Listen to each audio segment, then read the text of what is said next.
नमस्कार भाइयों। राम राम। सलाम वालेकुम। सत श्री अकाल। और भाई, मेरा नाम ललित कुमार है। आज मुझे करीबन करीबन ये लगा लो 3 महीने हो गए। मैं इतना परेशान, इतना दुखी हूँ कि मैंने आत्महत्या करने तक का निर्णय ले लिया। और हो सकता है मेरी 2 बेटी हैं, मेरी घरवाली है, हम या तो साथ में कर लें या अलग अलग कर लें। क्यों?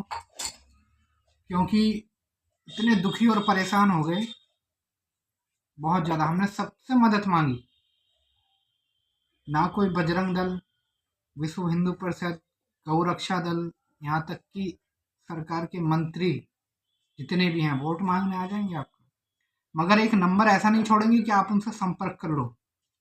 अब आप कहोगे भाई कौन सी इतनी बड़ी मुसीबत है? तो मुसीबत ये है भाई, देखो, ये मेरे पिताजी थे जो अब इस दुनिया में नहीं रहे। ये देख लो आप। तो इनको एक बीमार हुए। मैं डिलीवरी का काम करता था और ये सिक्योरिटी गार्ड था। तो हमारी आर्थिक स्थिति इतनी खराब थी, बहुत ज़्यादा। फिर भी मैंने कर्जा लिया, अपनी घरवाली के गहने बेचे, हर काम किए। जब इनका देहांत हुआ तो मेरे पास 100 रुपये भी नहीं थे कि मैं अंतिम संस्कार कर दूँ। उसके बाद जैसे तैसे एक दोस्त ने मेरे को, जिसका नाम संजय है, उसने मुझे कुछ पैसे दिए। पैसे कम पड़े तो मैंने अपनी एक गाड़ी गिरवी रख दी। मैंने पैसे जुटाए और इनका अंतिम संस्कार किया। आज ना तो कोई रिश्तेदार है मेरे साथ खड़ा, ना हिंदू रक्षा दल है, ना आरएसएस है, ना ये भीम आर्मी वालों को हमने सुबह कॉल की कि सर हमें थोड़ी सहायता की ज़रूरत है। तो उन्होंने बोला भाई आपको कोई परेशान कर रहा है या कोई बात है तो हमें बताओ, बाकी पैसे के विषय में हम कोई सहायता नहीं कर पाएंगे। और मैं ये कहना चाह रहा हूँ, बस आप हिंदू राष्ट्र बना लो, ठीक है। ये इनका बाबा जी का जो भी नाम है, क्या कहते हैं, जो हिंदू राष्ट्र के लिए पद यात्रा करते हैं, तो धीरेन्द्र शास्त्री जी और जितने भी कथावाचक हैं, आप हिंदू राष्ट्र बनाओगे, अच्छी बात है, बनाओ, ठीक है। हिंदू सब एकजुट होते हैं, मैं भी हिंदू हूँ, गोस्वामी है हम। मगर हिंदू जिंदा रहेगा तभी तो हिंदू राष्ट्र बनेगा। जब हिंदू ही मर जाएगा तो क्या हिंदू राष्ट्र बनाओगे आप? ये बताओ। गरीबी से प्रताड़ित होके, आर्थिक स्थिति खराब होगी, जब हिंदू आत्महत्या कर लेगा तो क्या हिंदू राष्ट्र बनाओगे? ये बताओ। जितने भी नेता हैं, मैं एक किसी पार्टी का कोई वो नहीं हूं कि मैं बीजेपी का है, समाजवादी का, कुछ नहीं। बीजेपी वालों से सवाल है कि आपको, मैंने और मेरे पिताजी ने, सबने वोट दिया, मगर एक नंबर तक नहीं कि आपसे संपर्क करके अपनी हालत बता सकें। समाजवादी पार्टी का कोई ऐसा नेता, समाज का मतलब समाज को बचाना, कोई हमारी हेल्प में खड़ा हुआ? कोई नहीं हुआ।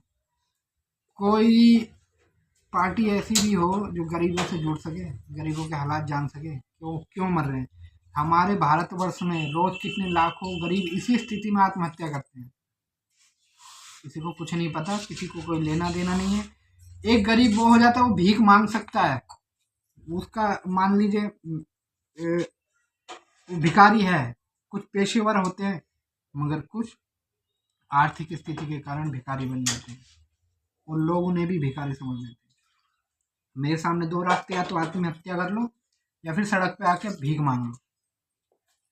अब आप बताओ कि इसमें जब नेता वोट लेते समय गली गली घूमते हैं, यहाँ तक कि पार्षद तक भी। अगर हमारे देश की जनसंख्या 140 करोड़ है और 140 करोड़ लोगों में भारत देश गरीब है, आत्महत्या कर रहे हैं लोग गरीबी के कारण। मेरे पे खुद अभी बीत रही है, मैं खुद सोच रहा हूँ सुसाइड कर लूँ, आत्महत्या कर लूँ। ना तो योगी जी का कोई नंबर के उनसे सीधी बात हो जाए, अरे हम आपको जिताते हैं, आपको इस पदवी पर बिठाते हैं कि आप गरीबों की मदद करो। क्या गरीबों की मदद हो रही है, आप मुझे बताओ। अभी मेरे ऊपर 5 लाख रुपए कर्जा हो गया है और मेरी गाड़ी नहीं है जो मैं डिलीवरी का काम दोबारा चालू कर सकूं। अगर मैं अभी 11,000 की नौकरी कर लूं तो क्या जो मैंने अपने पिताजी के लिए कर्जा लिया है, लोन लिया है, क्या वो भर पाएगा 11,000 की नौकरी में? आप मुझे बता दो।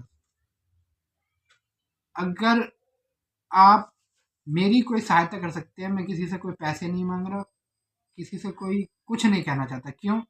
भीम आर्मी वालों ने सुबह हमें डायरेक्ट कहा, भाई ऐसा है, हम आपकी हर तरह से कोई लड़ाई झगड़े से हर तरह से सहायता करेंगे, मगर पैसे नहीं दे सकते। गौ सेवा रक्षक जितने हैं, खैर वो बेचारे गौ की रक्षक, अच्छी बात है, मगर ये हिंदू राष्ट्र वाले जो हैं, अरे हिंदू जिंदा रहेगा तभी तो हिंदू राष्ट्र का सपना देखोगे। हिंदू ही मरता जा रहा है। वहाँ बांग्लादेश में वहाँ लोग हिंदू को आग लगा के मार रहे हैं, गरीबी के कारण मर रहे हैं, आत्महत्या कर रहे हैं। कहाँ से हिंदू बचेगा, आप मुझे बताओ। अब या तो हम धर्म परिवर्तन कर ले, तो अभी हमें कोई दे देगा 10-20 लाख 50 लाख, ठीक है, या फिर हम धर्म बचाने के चक्कर में परिवार आत्महत्या कर ले। क्या करना चाहिए अब आप हमें बस ये बताओ। और ये वीडियो जो जो देखे, मैं इसमें अपना एक नंबर बता रहा हूँ मैं आपको, आप उस नंबर पे संपर्क कर लो। नंबर है 7703913324। एक बार फिर बता रहा हूँ, 7703913324। इस पर संपर्क करो आप। मैं आपको दिखाता हूँ गरीब की स्थिति क्या होती है। क्यों हम गरीब 8-10 हज़ार 15 हज़ार की नौकरी करने वाले जब बर्बाद होते हैं ना, और कर्ज का बोझ बढ़ जाता है, उसकी हालत ये हो जाती है ना, वो भीख मांग सकता है ना, वो रिश्तेदार भी कोई किसी की सहायता, तुम्हारा फोन उठाना बंद कर देंगे रिश्तेदार। क्या होगा इस देश का? हिंदू राष्ट्र का झंडा लेके घूमते हैं, कोई मुस्लिम राष्ट्र का झंडा लेके घूमता है। अब आप मुझे ये बता दो कि करें तो क्या करें, बता सकते हो आप? और भाइयों, मैं आपको एक बात और बताना चाहता हूँ, ये जितने भी यूट्यूबर हैं, लोगों की मदद करते घूम रहे हैं ना, दिखाते हैं आपको यूट्यूब पे कि हम इसकी मदद कर रहे हैं, ये कर रहे हैं, वो कर रहे हैं, सबके सब फ्रॉड हैं। जितने भी हैं सब फ्रॉड हैं। मैं आपको लाइव एग्जांपल दिखाऊंगा। लाइव अभी देखो, मैं आपको दिखाने जा रहा हूँ। देखो, ये हैं, मुंबई से हैं। मैंने इनके पास व्हाट्सएप से, ये लगा लो, इनको पूरी अपनी डिटेल बताई, अपनी हिस्ट्री वीडियो के द्वारा इनको अपनी आधार कार्ड पैन कार्ड भेजे, अपने पापा के फोटो भेजे। तो इन्होंने डायरेक्ट कहा, भाई मैं तुम्हारी क्या हेल्प कर सकता हूँ। मैं तो केवल अगर देखूंगा, वीडियो बना के डाल भी दूंगा तो कुछ होगा तो ठीक है, नहीं तो नहीं। आज तक इन्होंने मेरा फोन उठाना बंद कर दिया। देखिए, ठीक है, एक और दिखाता हूँ सबूत, रुकिए। इंस्टाग्राम पे भी देखो, ये खोला मैंने इंस्टाग्राम और ये गया मैं। ऐसा नहीं है कि मैंने हेल्प नहीं मांगी। अपने रिश्तेदार जितने भी थे उनसे तो छोड़ो, जो अपने आप को बहुत ज़्यादा वो दिखाते हैं कि हम धर्म की रक्षा के लिए खड़े हैं, हिंदुओं के लिए खड़े हैं, मैं उनकी आपको असलियत दिखा रहा हूँ आज। ये एक है धीरज कुमार जी हैं, इनका नाम है धीरज कुमार। देखो ये रहा भाई, इंस्टाग्राम और यूट्यूब पर भी हैं, ठीक है। अभी इनका एक फोटो अभी मैं दिखाता हूँ। मैंने इनको, देखो, पूरी हिस्ट्री इनको भेजी मैंने, ये देखो लिख लिख के, अपने पापा की फ़ोटो जब वो ख़त्म हुए थे, और ये देखो पूरा मैंने इनको चिट्ठा लिख के, आईडी, मैंने कहा सर मैं फ्रॉड नहीं हूँ, आप मेरी हेल्प कर दो बस। ये रहे, ये देखो, ये देखो। और एक और हमारे राजस्थानी भाई हैं, उनका भी देखो, वो भी अपना इंस्टाग्राम पे भी हैं और यूट्यूब पे भी हैं। अभी ये रहे, शेखावती जी हैं इनका नाम, शेखावती, हाँ, राजस्थान से हैं। अब देखो, मैंने इनको भी पूरी हेल्प भेजी, ये देखो। तो इन्होंने मुझे आश्वासन दिया कि भाई मैं तो किसान का बेटा हूँ, तो मैं क्या हेल्प करूँ आपकी। मैंने कहा सर आप वीडियो बनाते हो, अगर हर बंदा 100-100 रुपये भी देगा ना, आप कम से कम, ज़्यादा नहीं तो अगर 25,000 लोग हैं, 100-100 रुपये भी देगा तो शायद मेरा परिवार और मैं बच जाए।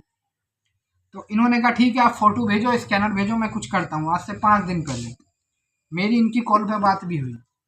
ये भी हिंदुओं का खूब समर्थन करते हैं, मतलब बहुत ज़्यादा। अब मैं बताता हूँ, अब ये क्या लिख के भेजते हैं। मैंने एक दिन बाद इनको भेजा कि सर आप मेरा हेल्प कर दीजिए। तो इन्होंने क्या लिख के भेजा, यार भाई 1 मिनट में वीडियो बन जाती है क्या, ये देखो पढ़ो। आपने तो कमेंट कर दिया, जबकि मैंने कल आपको बोला था कि बना दूंगा, बनाऊंगा नहीं, बना दूंगा। फिर भी आप ऐसे करोगे तो मैं आपकी कैसे हेल्प कर पाऊंगा, कैसे करूंगा फिर। तो आप एक बात बताओ, हेल्प का मतलब क्या होता है? ये सरकारी योजना वाला सिस्टम है, तो कि अगर कोई मजबूरी में गरीब अभी फंसा है, तत्काल मरने वाला है, तो सरकारी फार्म भरता फिरेगा जब उसको। अच्छा भाइयों, सबको राम राम। और जो भी भाई इस वीडियो को देखे, हिंदू है, मुस्लिम है, सिख है, ईसाई है, अगर मेरी बात का आपको विश्वास ना हो, मैं यहीं किराए पे रहता हूँ, एड्रेस आपको बता देता हूँ। हिंडा नदी 25 फुटा रोड है, ये गाजियाबाद में पड़ता है। और एक मुस्लिम भाई है, उनके यहाँ किराए पे रहता हूँ। मेरे पापा की बीमारी के कारण लंबा इलाज चला, मैं 3-4 महीने से काम नहीं कर पाया, उनका किराया भी नहीं दे पाया हूँ। तो मैं आपको नंबर दिया था, आप उस नंबर पे संपर्क कर लो, मेरे घर आके देख लो, ठीक है। या तो भाई अगर हमें अब कोई मदद मिली ठीक है, नहीं तो 2-4 दिन में एक कर्जे वाले आएंगे, हमें टॉर्चर करेंगे, तो हमारा तो सुसाइड करना तय है। अगर आप हमें बचाना चाहते हैं तो वीडियो इतनी शेयर करो कि जो मंत्री यहाँ वोट मांगने आते थे उनकी आंखों में अगर शर्म हो तो हमसे संपर्क कर लें। और जो हिंदू राष्ट्र बनाना चाहते थे, अगर उनकी आंखों में शर्म आएगी तो देख लें कि हिंदू कैसे मर रहा है।